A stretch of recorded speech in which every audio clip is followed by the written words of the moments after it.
Por la señal de la Santa Cruz de nuestros enemigos, líbranos, Señor Dios nuestro. En el nombre del Padre, y del Hijo, y del Espíritu Santo. Amén. Señor mío y Dios mío, creo firmemente que estás aquí, que me ves, que me oyes. Te adoro con profunda reverencia. Te pido perdón de mis pecados y gracia para hacer con fruto este rato de oración. Madre mía Inmaculada, San José, mi Padre y Señor, Ángel de mi guarda, interceded por mí.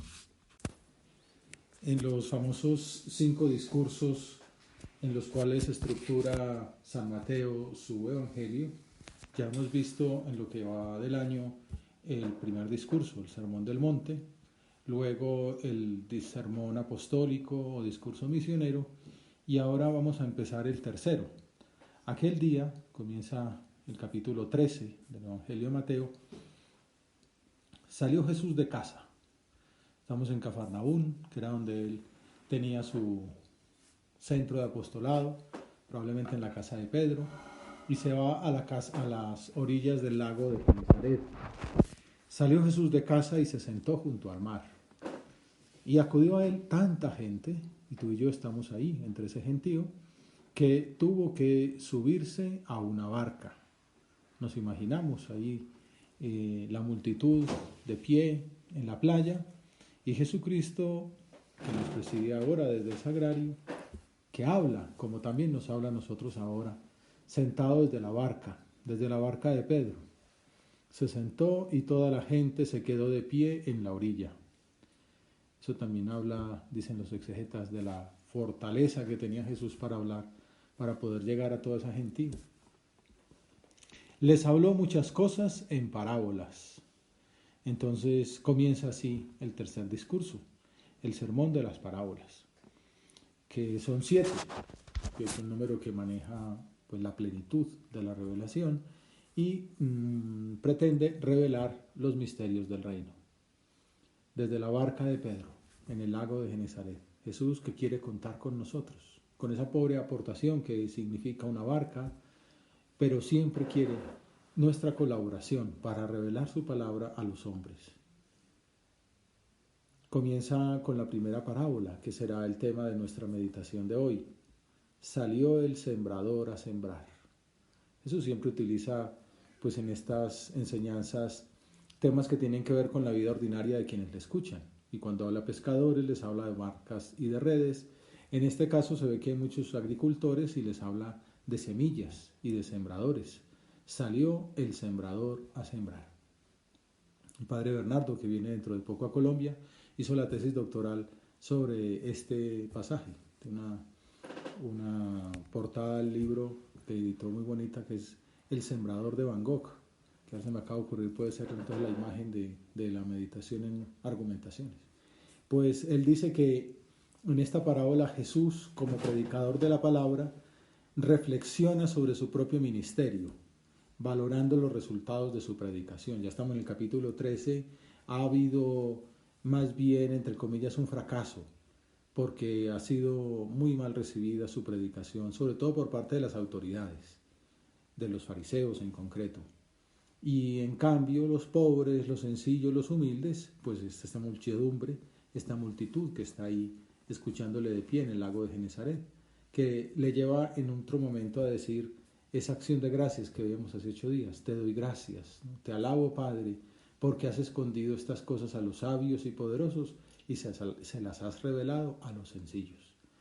Y entonces la manera de explicarlo es con la parábola del sembrador, que tiene distintas maneras de fructificar la semilla lanzada a voleo por el predicador divino. San José María comenta esta parábola en una homilía sobre el Jueves Santo, sobre la Eucaristía. Dice, la escena es actual. El sembrador divino arroja también ahora su semilla.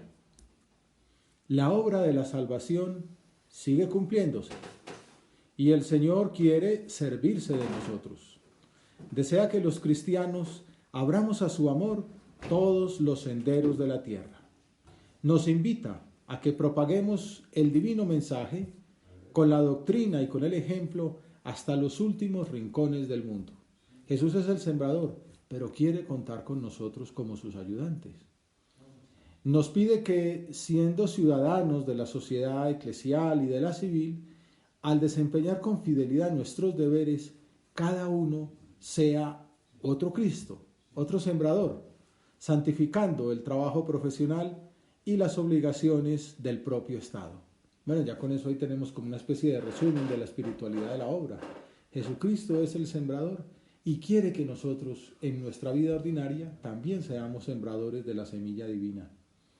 Al sembrar una parte, dice Jesús, cayó al borde del camino. Todos nos imaginamos alguna escena rural. Yo ahora aquí vivo pues en el campo y entonces me queda más fácil todavía, pero alguna vez habrás estado en una finca, entonces queda muy fácil imaginarse. Hace un tiempo allá en la hacienda en Cali me vino a la mente eso, ¿no? Porque uno va por el sendero, destapado desde luego, hay un espacio entre el sendero y la finca, un hueco, está la cerca y luego está propiamente pues el sembrado. Y entonces así lo cuenta nuestro Señor en la parábola. El sembrador va tirando semillas a voleo por todas aquellas surcos preparados para la siembra y entonces algunas semillas caen al borde del camino. Vinieron los pájaros y se la comieron. Otra parte cayó en terreno pedregoso, donde apenas tenía tierra, como en el borde de la finca. Y como la tierra no era profunda, pues brotó enseguida. Pero en cuanto salió el sol, se abrazó y por falta de raíz se secó. Otra cayó entre abrojos, entre cardos, en zarzal, que crecieron y la ahogaron. San José María en esa misma homilía comentaba, si miramos a nuestro alrededor, a este mundo que amamos porque es hechura divina, advertiremos que se verifica la parábola. La palabra de Jesucristo es la semilla, es fecunda y suscita en muchas almas afanes de entrega y de felicidad. La vida y el comportamiento de los que sirven a Dios han cambiado la historia.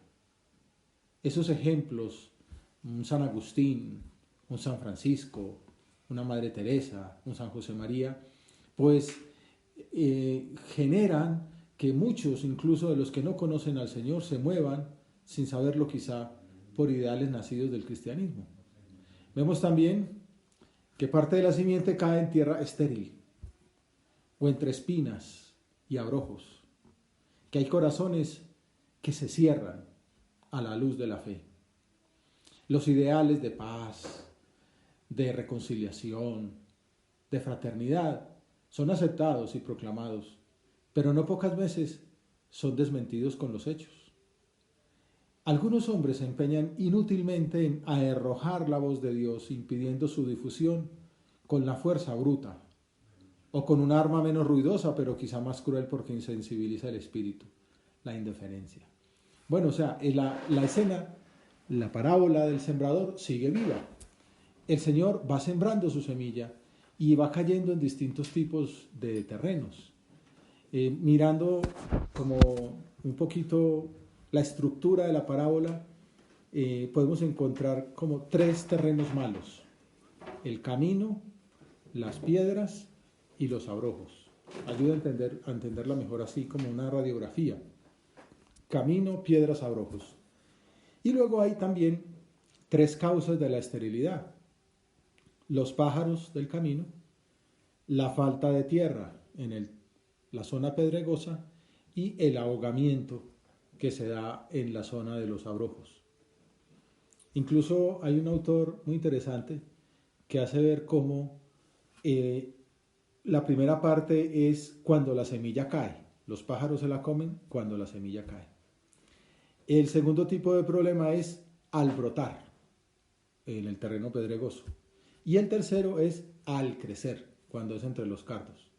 La verdad es que Jesucristo parece, bueno, es Dios al fin y al cabo, parece un premio Nobel de literatura, es un experto en cómo planea las parábolas, ni qué decir la del hijo pródigo. Pero bueno, esta tiene tanta riqueza que una vez no se daba cuenta, al menos a mí pasó hasta hoy. Entonces, camino, piedras, abrojos. ¿Qué dice Jesús que pasa en el camino?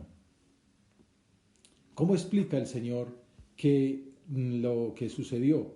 Una parte cae al borde del camino, vienen los pájaros y se la comen. Luego más adelante, porque esto es, Jesús explica la parábola, hay un intermedio donde los discípulos le preguntan por qué enseña en parábolas, y la conclusión es donde Jesús les explica a ellos el significado de la parábola. Aquí vamos a darnos el salto para juntar.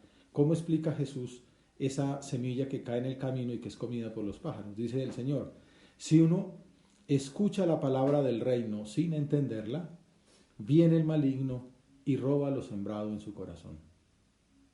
Estamos pensando en esa tierra de nuestra alma, cómo está de profundidad, con tanta tierra, o será pura piedra, seca, árida.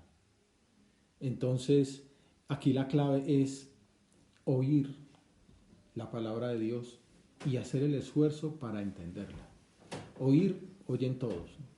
La cosa es entender. Si uno escucha la palabra sin entenderla, viene el maligno y roba lo sembrado en su corazón. Los pájaros, estos son el diablo que se roba. Lo superficial, lo que uno escucha y deja pasar, como el agua sobre la piedra. Oír, pero no entender. No dejar que la semilla de la palabra que Jesús nos anuncia crezca y dé fruto en el alma. Vamos pensando en nuestra vida interior. Señor, ¿cuándo somos así? ¿Cuándo somos como esa tierra que está al borde del camino sin apenas tierra en la que pegue tu palabra? Cuando nos apartamos de ti, cuando el pecado, las tentaciones, el diálogo con el demonio, pues va arrancando esa piedra, esa arena buena, y va dejando un terreno estéril que no sirve para la siembra. El Papa Francisco lo explicaba en una homilía hace 3 años, porque estos evangelios se repiten cada 3 años.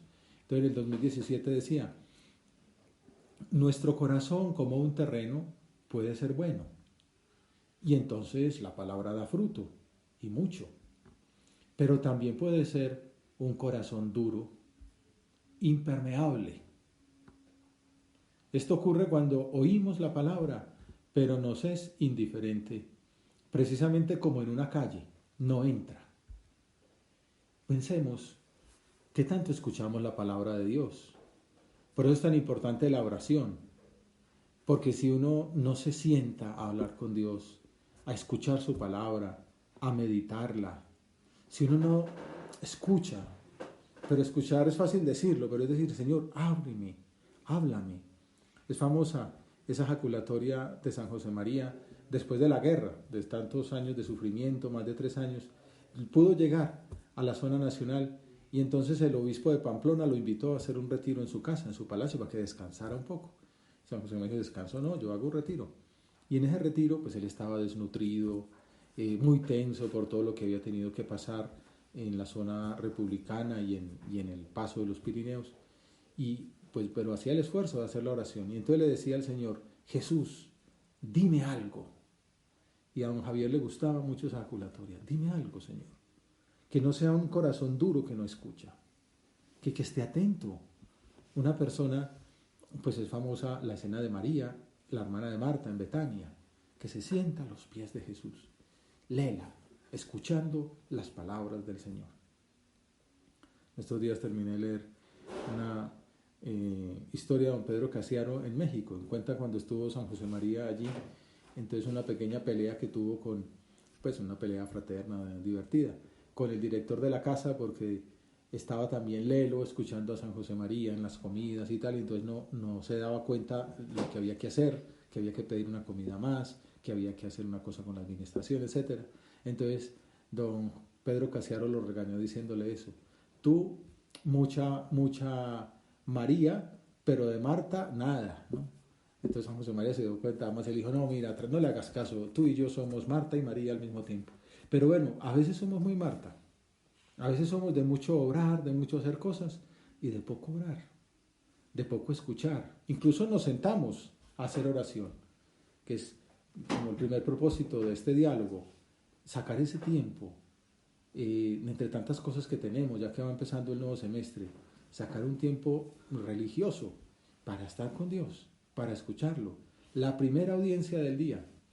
Hay gente, algunos de ustedes me han contado, que tienen casi que de 7 a 7 reuniones y meetings, Zooms, todo tipo de plataformas, como uno de ustedes decía, hoy por Team, mañana por Meet. Pero entonces decíamos esa famosa frase de San José María, la primera audiencia para el Señor. En el calendario, es decir, hay un encuentro con el Señor y entonces no puedo reunirme sino a partir de tal hora. O si me toca levantarme más temprano para empezar la oración. Aquí me ha tocado ver a alguno de la casa que pues tiene que hacer la oración más temprano, pero lo más importante es el diálogo con el Señor. Y una vez que ya lo tenemos el diálogo, pues el esfuerzo para escuchar, para no tener un corazón duro como una calle en la que no penetra la semilla divina. Entonces esa era la primera parte, el camino. La segunda entonces son las piedras.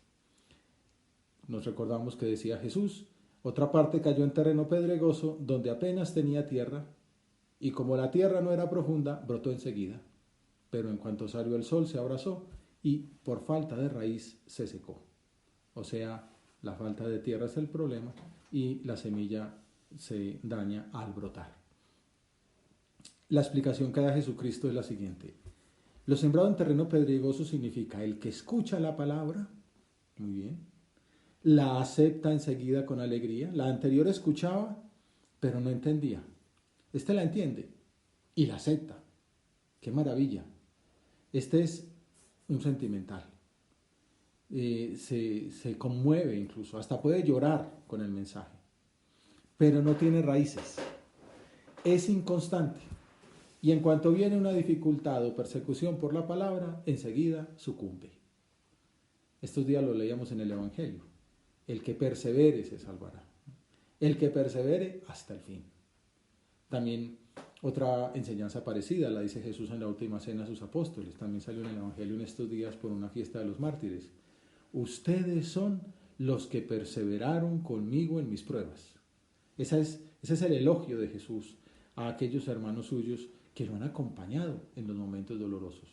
Pero ¿cuántas personas hay en nuestro ambiente latinoamericano? Somos muy sentimentales. Y entonces, pues somos muy de primeras piedras. Son famosas las asociaciones, ¿no?, que hacen estatutos, imprimen papeles, ¿no?, pero luego poco más. O las publicaciones, primer número. Hay revistas de primer número por millones. Pero vaya usted al segundo, y al tercero, y al décimo. La perseverancia. Pues la vida espiritual igual. Ayer comenzamos un curso básico con un grupo muy bueno de gente y tal. La perseverancia. Estar la primera vez es fácil. Estar a la séptima, a la octava, a la 29ª, después al año, 52 viernes ahí sin parar. Esa es la fidelidad. Esa es la perseverancia.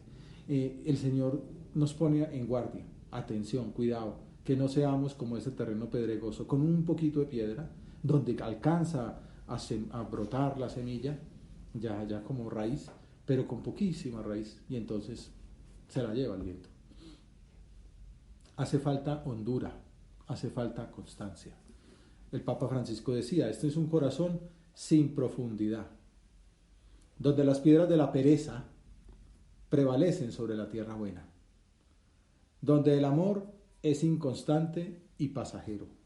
A veces le decimos al Señor que sí, pero nuestras obras dicen que no.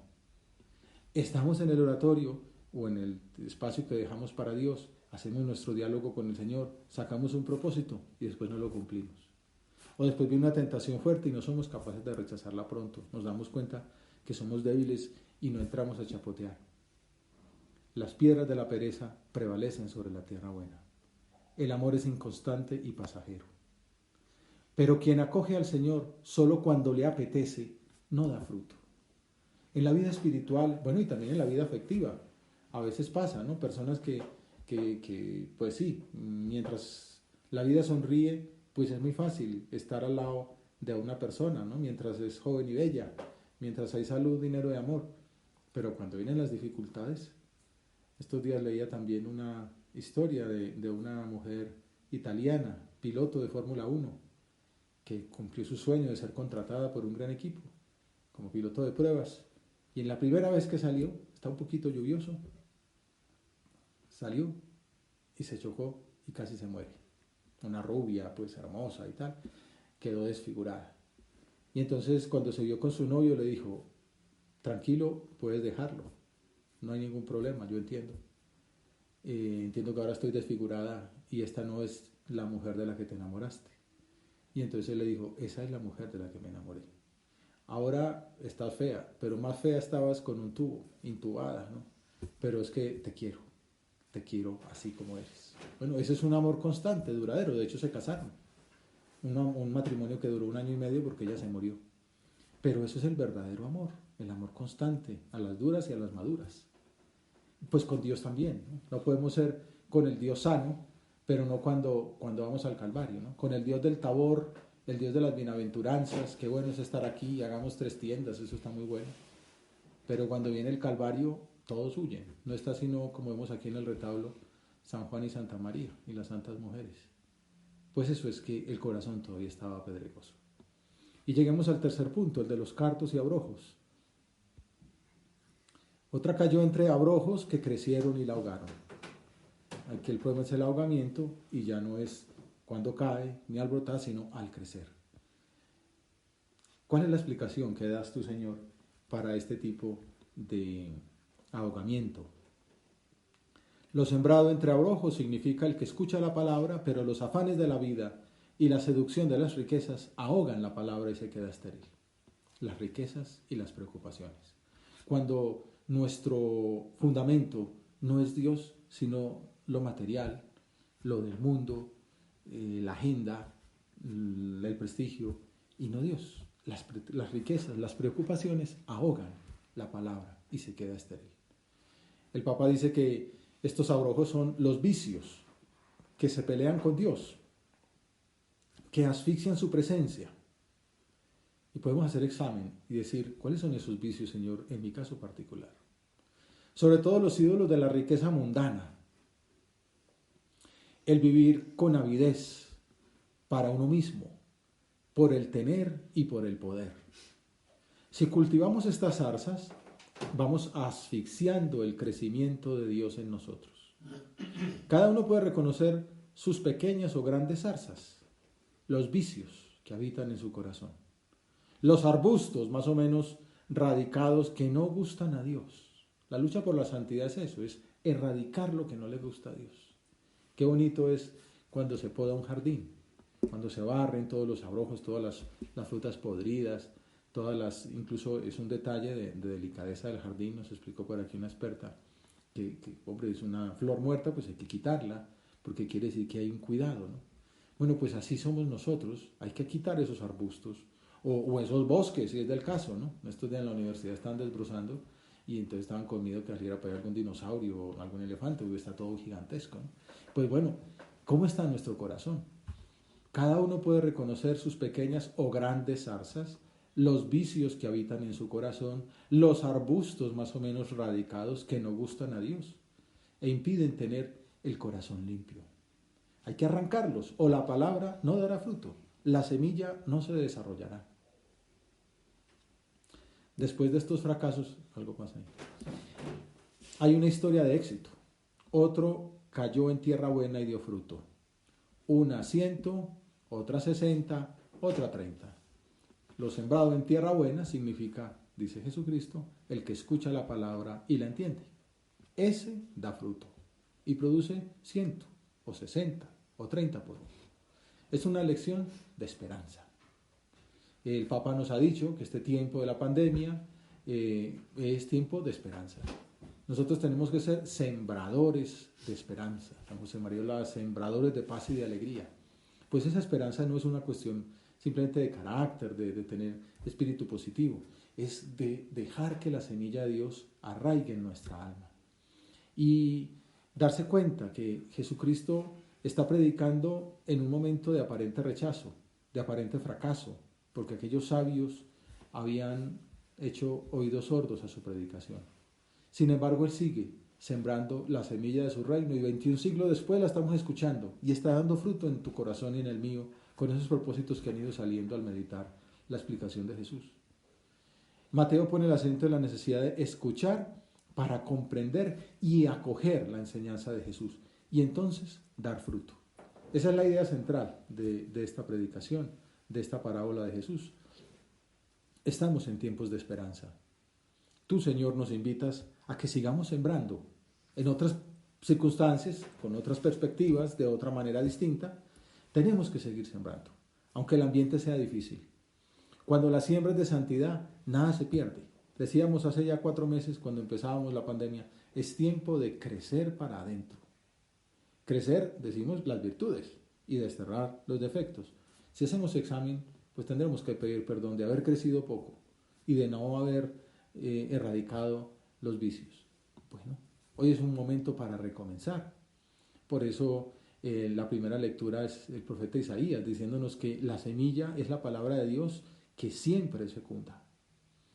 Para ti que te quejas de estar solo, dice San José María en Forja, de que el ambiente es agresivo, de que la pandemia está ya con mucho tiempo, piensa que Cristo Jesús, buen sembrador, a cada uno de sus hijos nos aprieta en su mano llagada. Esto es una experiencia espiritual de San José María y qué bueno que tú y yo la experimentáramos, que tú, Señor, nos aprietas en tu mano llagada como al trigo, nos inundas con tu sangre, la sangre de la Eucaristía, la sangre de la palabra, la sangre de la cruz, nos purificas, nos limpias, nos emborrachas con tu gracia y luego generosamente nos echas por el mundo entero uno a uno, que el trigo no se siembra a sacos, sino grano a grano. A ti y a mí el Señor nos llama por nuestro nombre personal, por nuestro apelativo familiar, por ese nombre íntimo que tenemos en nuestro trato con Él, y nos manda al mundo para que seamos esa buena semilla. De una historia breve, pues ya hay poco tiempo, voy a contar de un numerario que viví con él en Roma, filósofo, Javier Aranguren, tiene unos 50 años, y este hombre, pues con esto de la purificación, ahora con lo de él tenía cáncer y estaba en quimioterapias y ya está en el 6º ciclo y llegó un momento en el que estaba en el peor momento de la inmunosupresión y pues en ese momento le cayó el COVID o la COVID como se dice. Bueno, entonces estuvo 15 días en la UCI, intubado, y en algún momento lo dieron por muerto. Y él cuenta esa experiencia íntima que tuvo. De pronto me encuentro solo en el famoso túnel, que en mi caso era de arbustos, que acababa en una luz muy clara. Me acerqué a esa luz, crucé el umbral y me encontré en un pueblo nevado, como si estuviera en el interior de Suiza, con un paisaje blanco, unos niños cantando y jugando en círculo y una sensación de bienestar absoluta, de plenitud, de estar ante algo muy verdadero, muy bello, muy bueno y ante lo que yo estaba muy sereno. Él es filósofo, por eso lo explica de esa manera. De alguna manera es como una especie de cielo. Tan sereno estaba que me tumbé en el suelo y me puse a disfrutar de todas esas experiencias visuales y auditivas. Cuando estaba allí, escuché una voz, que no sé decir si fue una persona, si me miraba o no, que me decía, ¿te quieres quedar? Esta pregunta me planteó tomar una decisión. Y le respondí, pues la verdad es que no. Por un lado, porque ese lugar tan impresionante me parecía demasiado para mis incapacidades. Era un sitio tan fantástico que me encontraba poco digno. Esto es demasiado. El otro motivo es que todavía tenía muchas cosas por hacer. Tengo una fundación en Kenia donde le ayudamos a 300 niños a ir al colegio. Pero sobre todo notaba que antes de irme debía estar con determinadas personas para pedirles perdón. No era por miedo a la muerte, pues tampoco era consciente de que aquello era mi muerte. Lo he pensado después. Más que miedo era buscar algo más excelente, prepararme un poco más. No era una situación de temor, era una ocasión de juzgarme a mí mismo y ser muy consciente de la cantidad de carencias y de fallos que tengo, especialmente en mi trato con los demás. Y por lo tanto, la posibilidad de una mejora muy grande. Ese fue un descubrimiento para la vida. Era regresar para aprender a amar. Era ese purificarse, ¿no? Arreglar la tierra por el amor a Dios y a los demás. Un hombre 15 días intubado y al ver la posibilidad de pasar al otro lado, dice, no, tengo todavía que purificarme. Jesús, en resumen, Javier eligió regresar para pedir perdón, para hacer más bien, para sembrar más semillas. Bueno, pues pensemos nosotros cómo podemos purificarnos. No necesitamos ir a esas experiencias borde, porque ya Dios la permite a otros para que nosotros nos lo planteemos. Si nos dieran esa posibilidad de regresar de la ultratumba prácticamente, decir, uy, hay que regresar a purificarse, y hay que regresar a perdonar y a pedir perdón. Pues bueno, regresemos, que ese sea como el mensaje que nos deja el Señor, que nos coge como ese grano de trigo, nos purifica por la reconciliación con Él, porque sacamos un propósito concreto de estar más unidos a Él, para unirnos más a los hermanos y para hacer más apostolado, y bueno, y que seamos esa semilla que Él lanza para ser sembrador de paz y de alegría. Hay una persona a la que se le aplica muy bien la parábola de la tierra buena, y es la Virgen María, así lo dice el Papa Francisco. En el contexto del Evangelio, la mención del corazón noble y generoso que escucha y guarda la palabra es un retrato implícito de la fe de la Virgen María. Pidámosle a ella que nuestro amor sea como el suyo, que nos convierta en tierra fecunda, que se decida a amar hasta el final y que se traduce en una entrega que intenta corresponder con más de lo que recibe, ya sea el 30 por 1, el 60 por 1 o el 100 por 1.